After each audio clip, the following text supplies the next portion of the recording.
चाचा माल तो चंगा रखी पिया। चाचा सही कोई माल शाल बिका हुए? जा पोत्रो एक बकरी वधी है। चाचा वाल दिखाओ साकू आओ।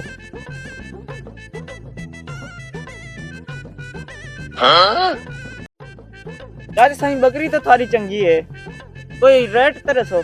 पोत्रो बकरी डाडी चंगी है, 50,000 के ने घट के ना देसा। ओ चाचा सही कोई खुदा दा खौफ कर, 30,000 दी बकरी है, अगर दिवनी है तो गल कर।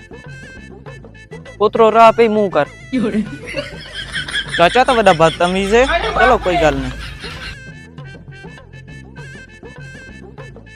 चाचा सही बकरी तो डाडी चंगी है, कोई का मोल मंगो। पोत्रो 50,000 के ने घट के ना देसा। चाचा सही 40,000 दी फाइनल ही आ गड्डी में तो यार। मोल तो चंगा आखी खड़ा है, ये अजय उतो वैसी एक वादा 50,000 के ने घट के ना देसा।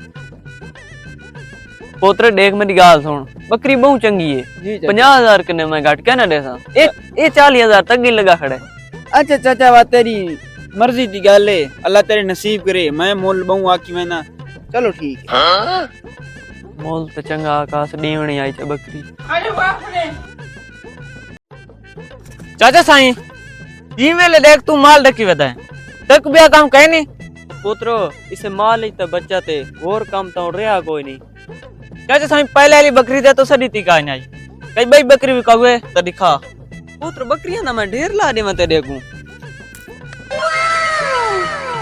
चाचा साईं बकरी तो मन पसंद आ गई है, तो साउंड बंदे दे पुत्र वाला मुल मंगो। पुत्र बकरी उस नाल बहुत ढेर चंगी है, ते मैं रुपया 80,000 मंगदा पिया। ये क्या थे वे? ये तो की गल ही कहनी की थी।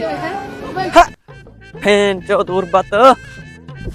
चाचा साईं बकरी तो मैं थोड़ी डिठी करोता, एक मोल मंगो। पुत्र बकरी बहुत चंगी है। दिया चाचा साईं वो तो डिस दी वदी है, रुपया 80,000 मंगदा पिया। चाचा साईं मैं एक गाल करे था, बकरी मेहरबानी करके मैं को देओ चा 70,000 रुपया दे सा वो बकरी मन देओ चा। सोच के न भाई सोच के। पुत्र थोड़ा जा उतना कर। चाचा साईं उतना 1 रुपया नहीं थी, 70 दी दीवणी है तो ठीक है, नहीं तो मैं वांदा पे।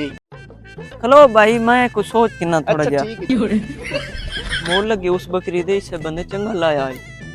वो बंदा जड़ा हुन दे गया वो तो क्या की कई गल ने रेट हुन वातिस दब के रखा है, बकरी दे मचा। पुत्र ठीक है और पैसे देओ चाचा नु तो। चाचा साईं बकरी हुन निठी ने 70,000 दी बकरी में तो ना मुकाई खोता हुन अस जेब पे पैसे पा के फिर नहीं सकदे। मैं तेरी बकरी होने न पी मैं ना पेट्रोल मांगा वाला नहीं आया थी ना, ठीक है। बकरी में थोड़ी चाहिए वैसा कल मंडी ते वैसा मंडी ते बेच के पहले अपने चाचू को पैसे दीते वैसा पिछ मैं अपने घर वैसा, ठीक है। चाचा साईं कोई इतराज है तो दस रहो। पुत्र कोई गल नहीं, तू इतबार वाला बंदा है, बकरी तू नाप खड़ बेच के बल के मेरे को पैसे दे में चा। ठीक है चाचा। ठीक है जी। यार आज त्रीजा दी है पैसे कहनी है बकरी दे, मंडी नु गुजरे आज त्रीजा दिहाड़ा थी गया है। हाँ हेलो पुत्रो बकरिया ले जाने था पैसे कौन नहीं आए तय ता मैं मंडी तो वाल के पहले पैसे दे सा बाद ही घर वैसा। 40,000 दी बकरी 70,000 दी कहना आया, क्यों कहना आया इसे वास्ते कहना पैसे तो नहीं कोई ना इन्हें 70,000 दी डब्बी में 40,000 अपने जेब च बचाई बैठा। फुट गिन चाचा सच्चा दे ये तई लालची जिंदा ठग मार नहीं खांदे। काली कट गया ओ मेरी बकरी ते 70,000 दी विक्या मैंने पैसे दाल वो मैं लुट गया बकरी मेरी। हेलो